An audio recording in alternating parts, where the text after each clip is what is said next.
Bismillahirrahmanirrahim. Assalamualaikum warahmatullahi wabarakatuh. Untuk pertemuan kali ini adalah masih membahas alkana dan psikoalkana di bagian 2.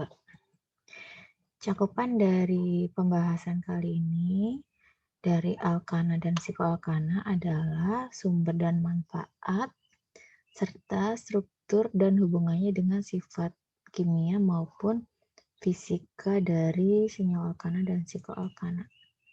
Oke, kita ke alkana dulu ya.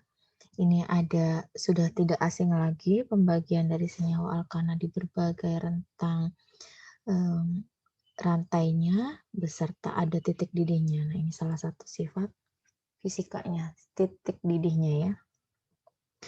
Mulai dari gas yang sering kita gunakan dengan rantai jumlah karbon terendah 2-4 dan berikutnya untuk bahan bakar mulai dari kendaraan ringan seperti motor, mobil, sampai dengan bahan bakar mesin besar ya, diesel.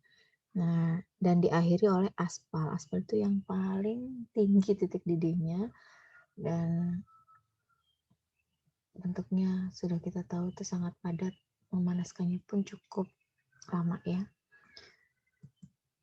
Nah, sebelum kita mengarah ke titik didih ataupun titik leleh dari sifat fisika senyawa alkana, kita bahas dulu gaya elektrostatik. Semua yang mengakibatkan titik leleh, titik didih termasuk fase itu dimulai dari gaya elektrostatik. Setiap molekul atom itu dia punya kecenderungan di kutub positif maupun negatifnya. Dari sini akan terjadi gaya tarik antar molekul ketika kutubnya berbeda. Ini sudah tidak asing ya, ketika kutubnya berbeda saling tarik menarik. Hanya saja gaya tarik menarik ini akan sangat berbeda di setiap senyawa, bergantung dari jenis senyawanya. Nah, ini akan berakibat kepada sifat fisikanya. Apakah dia akan membentuk padat, bentuk cair, ataupun dalam fase gas. Ini gaya tarik antar molekul, kita review sedikit. Terbagi menjadi gaya van der Waals dan ikatan hidrogen. Kita tidak bahas ini di alkana karena tidak ada yang ikatan hidrogen. Di alkana alifatis ini, nah kita akan bahas di gaya van der Waals yaitu dispersi London. Nah, apa sih gaya van der Waals itu? Ini ya dasarnya. Karena adanya dipol itu kutub. Jadi kalau kutubnya berbeda kan akan saling tarik menarik. Lalu pengaruhnya kemana? Pengaruhnya akan ke kelarutan, titik didih, dan fasa tadi itu. Nah, ini untuk London. London ini umumnya ada di senyawa alkana karena dia bukan senyawa polar. Alifatis yang tidak polar, jadi yang mempengaruhi sifat fisikanya itu salah satunya adalah gaya dispersi London. Ada kecenderungan perbedaan ini permisalannya, kecenderungan perbedaan kutub ini. Nah, ketika satunya saling mempolarisasi, ini akan membentuk ikatan sesaat positif dan negatifnya. Lalu pengaruhnya kemana? Pengaruhnya akan ke titik didihnya, salah satunya ya. Jadi semakin berat suatu molekul, berat molekul berarti masanya besar ya, MR-nya besar. Nah, rantainya juga lurus, maka dia akan titik didihnya lebih cenderung naik, lebih tinggi. Dan artinya gaya Londonnya kuat. Jika gaya Londonnya lemah, itu karena apa? Karena berat molekulnya kecil, rantainya juga salah satunya bercabang. Nanti kita bahas jika ada dua senyawa dengan rantai yang sama, namun yang satunya bercabang, itu akan memiliki titik didih lebih kecil. Gaya Londonnya juga lebih lemah. Ini adalah sifat fisika dari alkana, titik didih, dan titik leleh dari alkana. Nah, umumnya bagi yang tidak bercabang, titik didih, titik leleh itu meningkat seiring meningkatnya jumlah atom karbon atau berat molekul. Nah, tentunya berat molekul yang lebih besar itu akan lebih tinggi kan? Kenapa? Nah, kita balik lagi ke gaya yang tadi, van der Waals itu. Karena dia punya luas permukaan yang lebih besar, sehingga gaya tarik-menariknya semakin kuat. Dan ini akan semakin sulit untuk dipisahkan, akhirnya berpengaruh kepada titik leleh maupun titik didihnya. suhunya lebih tinggi. Namun jika alkana itu bercabang, baik mendidih maupun melelehnya dibandingkan dengan alkana yang N-alkana atau alkana biasa, berantai lurus, itu akan lebih rendah, kecenderungannya lebih rendah.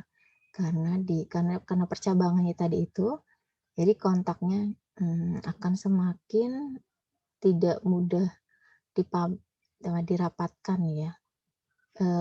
Misal, nanti kita buat misalnya di berikutnya.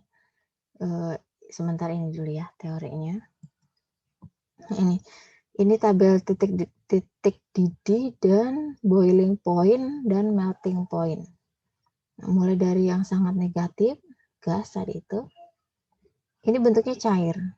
Terlihat dari negatif besar ini semakin mengecil, ini bentuknya masih cair. Dari mulai gas lalu ke cair. Titik didihnya sudah mulai tinggi di sini. Lihat polanya, perhatikan polanya. Polanya semakin besar, semakin banyak jumlah karbonnya, titik didih semakin tinggi ya. Namun, ini kekhasannya. Coba bayangkan ada dua ini, molekul, yang satunya lurus, satunya bercabang. Kalau lurus ini kita susun, misal gitu, seandainya kita bisa pegang dan kita susun, tentunya dia akan susun rapi ya. Akan saling berhimpitan sesama dengan molekul lainnya. Tapi coba yang percabang ini, kalau kita susun dengan jumlah ruangan yang sama, pasti ini akan lebih berantakan, dia tidak bisa dirapikan atau dimampatkan. Nah, inilah yang mempengaruhi kenapa dia lebih mudah lepas, artinya lebih mudah mendidih atau meleleh. Dan gaya tarik antar molekulnya lebih lemah karena dia tidak bisa dihimpit-himpitkan. Nah, ini kalau misalnya sama, lihat ada titik-titik sini biru dan hijau.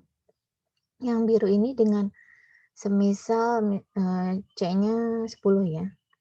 Dengan C10, C-nya tetap 10 tapi dia bercabang. Nah, ini titik D-nya ada selisih di sini. Dan seterusnya. Ini ada selisih.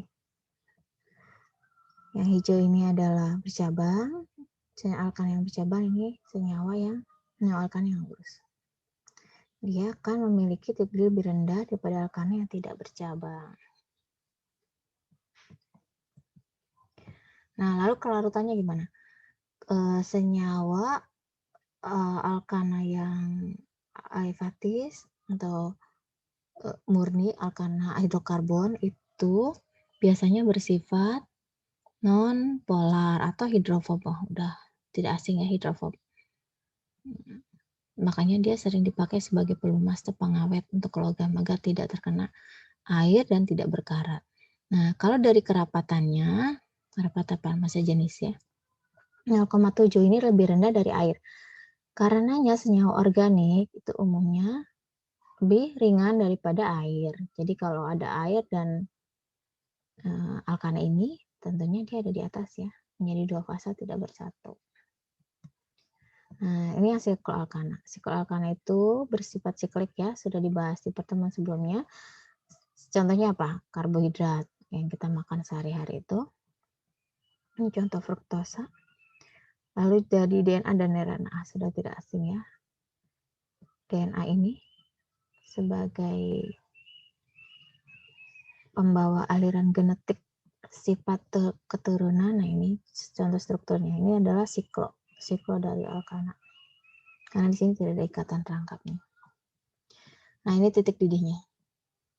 Siklo itu mulai dari propana. Ya, tentu saja nggak mungkin C2 bentuk siklo ya.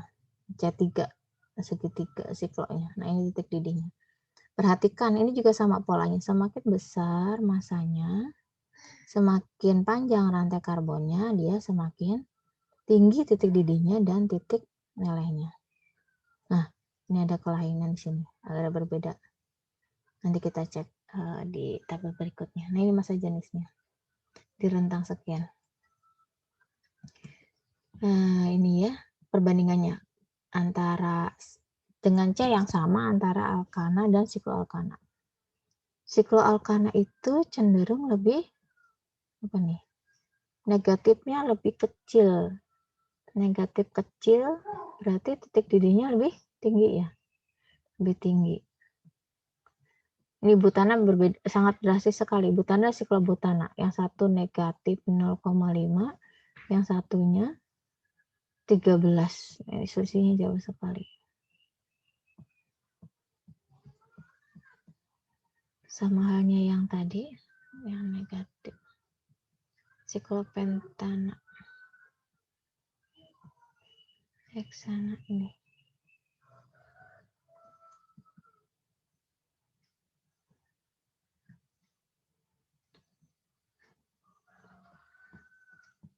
Dan seterusnya ke bawah. Ini yang sikloalkana itu lebih besar. Titik didih dan titik lainnya lebih besar, cenderung lebih besar.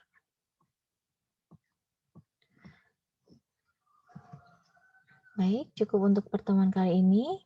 Mari kita diskusikan apa yang menjadi ganjalan di PowerPoint ini untuk di pertemuan saat jam kuliah. Terima kasih semuanya.